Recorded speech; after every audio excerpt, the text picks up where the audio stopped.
जुगाड़ू बहू का ईंटों का कूलर। अरे आज तो गर्मी ने बुरा हाल करके रख दिया संगीता बहू। ओ संगीता बहू, जरा हम सबके लिए गिलास मटके का ठंडा पानी लेकर आना। लाई बाबूजी। चूल्हे पर खाना बना रही संगीता उठती है और मटके से ठंडा पानी निकालने लगती है कि तभी ये क्या, कल शाम को मटके में पानी भर के रखा था, लेकिन ये तो बिल्कुल भी ठंडा नहीं हुआ, बल्कि गर्मी की वजह से मटके का पानी भी गर्म हो गया है। जिसके बाद संगीता को उस गर्म पानी को ही ले जाकर अपने सास ससुर और पति को देना पड़ता है। जैसे ही वो लोग उस पानी को पीते हैं, अरे बहू, तुझे मटके का ठंडा पानी लाने के लिए कहा था, ना कि गर्म पानी। ये गर्मी का कहर और ईंट की भट्टी के काम करके हम गर्मी से कम जूझ रहे हैं, जो तू हमें ये पानी पिला रही है। क्या करूं माँ जी, मैं तो मटके में पानी ठंडा होने के लिए ही रख कर आई थी, लेकिन सारा का सारा पानी गर्मी की वजह से गर्म हो गया। ये गर्मी ना हो गई हम गरीबों के लिए तो आजाब हो गया। न जाने ये गर्मी का मौसम आता ही क्यों है। अपने पति और सास ससुर की बात सुन संगीता को उनके लिए काफी बुरा लगता है, जिसके बाद वो सभी ना चाहते हुए भी उस गर्म पानी को पी लेते हैं। ऐसे ही शाम होती है और हर रोज की तरह संगीता अपने घर के आंगन में लगे पौधों को पानी दे रही होती है। संगीता के आंगन में ढेर सारे पौधे, घास थी। संगीता सबको पानी दे ही रही होती है कि तभी वो देखती है, ये क्या, इतनी गर्मी हो रही है, लेकिन फिर भी ये सारी घास और इसकी मिट्टी इतनी ठंडी है। अरे हाँ, जब मैं छोटी थी तो मेरी टीचर ने कहा था कि जमीन के अंदर की मिट्टी हमेशा ठंडी ही रहती है। अगर मैं इनकी मदद से पानी को ठंडा रख पाई तो मेरे परिवार वाले भी इस गर्मी में ठंडा पानी पी सकते हैं। संगीता आंगन से ढेर सारी मिट्टी उठाती है और फिर उसे अच्छे से गिलाकर मटके के चारों तरफ उस मिट्टी को लीप देती है। साथ ही साथ उसके ऊपर ढेर सारी घास लगाकर बाहर से पानी की छींटे मारकर अंदर पानी भर देती है और सिर्फ कुछ ही घंटे में मटके का पानी बिल्कुल फ्रिज के पानी जितना ठंडा हो जाता है। रात को खाने के बाद जैसे ही सभी लोग उस मटके का पानी पीते हैं, अरे बहू, तेरे जुगाड़ से तो सच में ये पानी ठंडा हो गया। अपने परिवार वालों को इतना खुश देख संगीता भी बहुत खुश होती है और ऐसे ही कुछ दिन गुजर जाते हैं। संगीता और सुमित्रा मिलकर एक दिन आंगन में कपड़े धो रही होती हैं। बहू, जरा जाकर हैंडपंप से एक बाल्टी पानी लेकर आना, कपड़े खंगालने हैं। संगीता जैसे ही हैंडपंप चलाकर पानी भरने लगती है तो उस हैंडपंप में से ठंडे पानी की जगह गर्म पानी निकलने लगता है, जिसे देख गर्मी की वजह से हैंडपंप से भी गर्म पानी आ रहा है। अब हम क्या करें? इतनी भयंकर गर्मी में दोनों सास बहू के लिए गर्म पानी में कपड़े धोना नामुमकिन था, जिसके चलते अब दोनों सास बहू परेशान होने लगती हैं कि तभी संगीता के मन में एक और नया जुगाड़ आता है और वो जल्दी से 2-3 बोरी लेकर उसे गीला कर हैंडपंप पर बांध देती है। थोड़ी देर बाद संगीता जैसे ही हैंडपंप चलाती है तो उसके अंदर से ठंडा पानी आने लगता है। अरे वाह मेरी जुगाड़ू बहू, तूने तो इस हैंडपंप के पानी को भी ठंडा कर दिया, नजर न लगे मेरी जुगाड़ू बहू को। संगीता हमेशा अपने किसी न किसी जुगाड़ से गर्मी को दूर करने की कोशिश किया करती थी, लेकिन बढ़ती गर्मी की वजह से सबका हाल बेहाल हो गया था।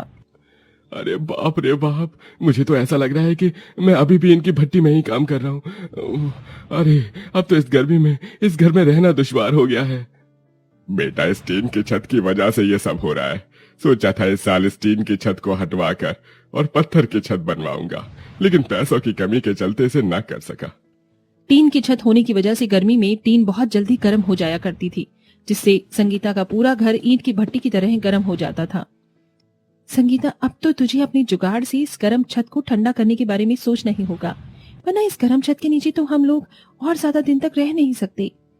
संगीता आंगन में बैठी बैठी इतना सोच ही रही होती है कि तभी उसकी नजर हैंडपंप पर जाती है, जिसको संगीता ने बोरे से बांध रखा था।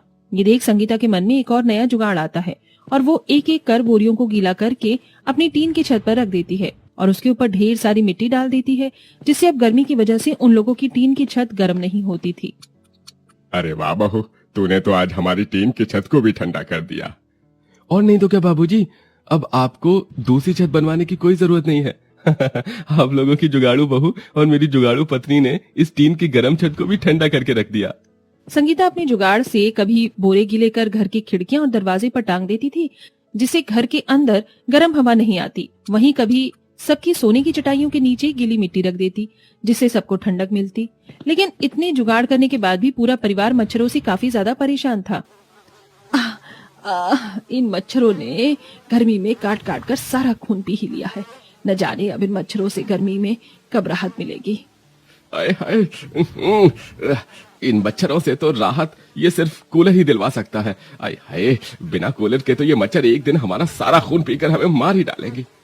गर्मी में बिना पंखे कूलर के गुजारा करना संगीता के लिए भी अब काफी ज्यादा मुश्किल हो चुका था। रोज रोज अपने परिवार को ऐसा परेशान होता देख अब संगीता एक बहुत बड़ा फैसला लेती है। अगर आप और बाबूजी इस उम्र में पवन जी के साथ ईंट की भट्टी में काम करके घर का गुजारा चला सकते हैं तो मैं काम क्यों नहीं कर सकती? बहू, ईंट की भट्टी में काम करना आसान नहीं है। तुझे पता है वहाँ कितनी गर्मी होती है। मैं ईंट की भट्टी में काम करके जल्द से जल्द पैसे जोड़ना चाहती हूँ ताकि मैं सबके लिए कूलर ला सकूं। इसलिए आप लोग प्लीज मुझे काम करने दीजिए। संगीता के बार बार जिद करने की वजह से सभी लोग उसे काम करने की इजाजत दे देते हैं, जिसके बाद अब संगीता भी अपने सास ससुर पति के साथ ईंट की भट्टी में जाकर काम करती है। ईंट की भट्टी की गर्मी की वजह से कभी संगीता का हाथ जल जाता तो कभी उसके हाथ पैरों पर छाले पड़ जाते हैं, लेकिन संगीता मेहनत करना नहीं छोड़ती। 1 महीने काम करने के बावजूद भी संगीता 500 रुपए ही जमा कर पाई थी, जिसका उसे बहुत दुख था।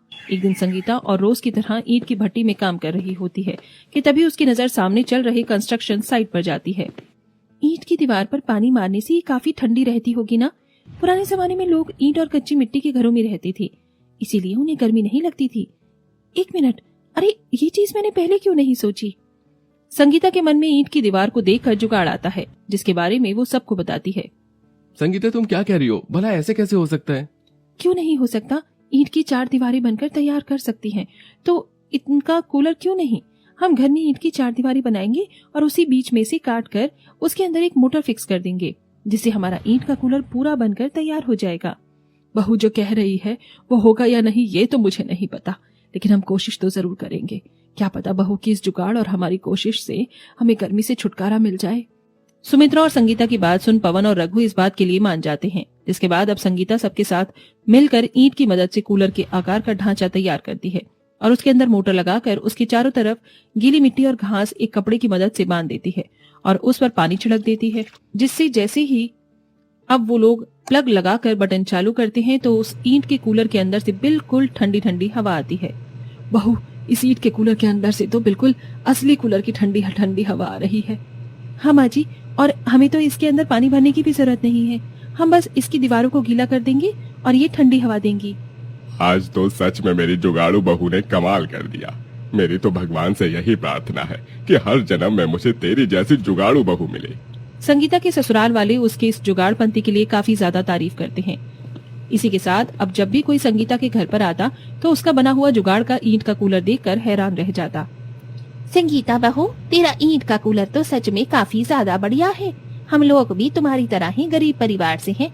अगर तुम हमारे लिए भी ऐसे ही ईंट का कूलर बनाओगी तो ज्यादा नहीं, लेकिन मैं तुम्हें थोड़े पैसे तो दे ही दूंगी। क्या तुम मेरे परिवार के लिए भी ईंट का कूलर बनाओगी? हाँ काकी, क्यों नहीं, मैं जरूर बनाऊंगी आपके परिवार के लिए अपनी जुगाड़ से ईंट का कूलर।